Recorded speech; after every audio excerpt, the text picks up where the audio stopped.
اور جب ابراہیم نے اللہ سے عرض کیا کہ اے پروردگار مجھے دکھا کہ تو مردوں کو کیوں کر زندہ کرے گا، اللہ نے فرمایا کیا تم نے اس بات کا یقین نہیں کیا؟ انہوں نے کہا کیوں نہیں، لیکن میں دیکھنا اس لیے چاہتا ہوں کہ میرا دل اطمینان کامل حاصل کر لے۔ فرمایا کہ 4 پرندے لے لو، پھر ان کو اپنے سے ہلا لو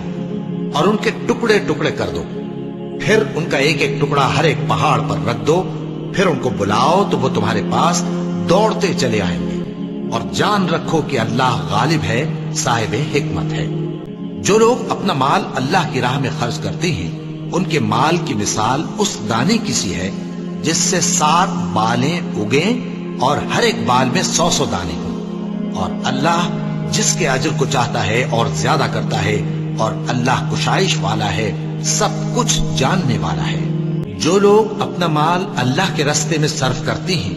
پھر اس کے بعد نہ اس خرچ کا کسی پر احسان رکھتے ہیں اور نہ کسی کو تکلیف دیتے ہیں، ان کا صلہ ان کے پروردگار کے پاس تیار ہے، اور قیامت کے روز نہ ان کو کچھ خوف ہوگا اور نہ وہ غمگین ہوں گے۔ جس خیرات کے دینے کے بعد لینے والے کو ایذا دی جائے اس سے تو نرم بات کہہ دینی اور درگزر کرنا بہتر ہے، اور اللہ بے نیاز ہے، بردبار ہے۔ مومنوں، اپنے صدقات و خیرات احسان رکھنے اور ایذا دینے سے اس شخص کی طرح برباد نہ کر دینا جو لوگوں کو دکھاوے کے لیے مال خرچ کرتا ہے اور اللہ اور روز آخر پر ایمان نہیں رکھتا، تو اس کے مال کی مثال اس چٹان کی سی ہے جس پر تھوڑی سی مٹی پڑی ہو اور اس پر زور کا مے برس کر اسے صاف کر ڈالے۔ اسی طرح یہ ریاکار لوگ اپنے اعمال کا کچھ بھی صلہ حاصل نہیں کر سکیں گے، اور اللہ ایسے ناشکروں کو ہدایت نہیں دیا کرتا۔ اور جو لوگ اللہ کی خوشنودی حاصل کرنے کے لیے اور خلوص نیت سے اپنا مال خرچ کرتے ہیں ان کی مثال ایک باغ کی سی ہے جو اونچی جگہ پر واقع ہو،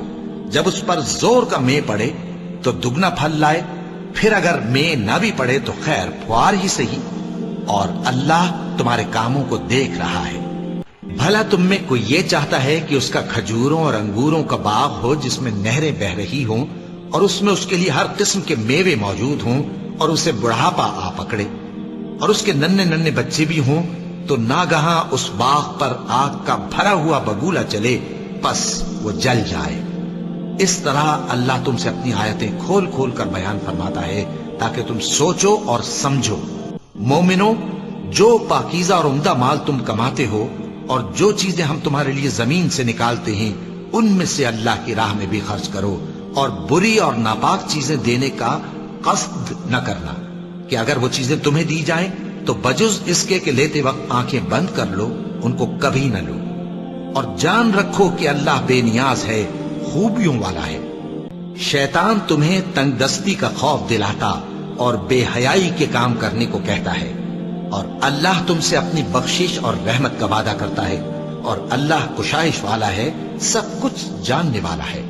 وہ جس کو چاہتا ہے دانائی بخشتا ہے، اور جس کو دانائی ملی بے شک اس کو بڑی نعمت ملی۔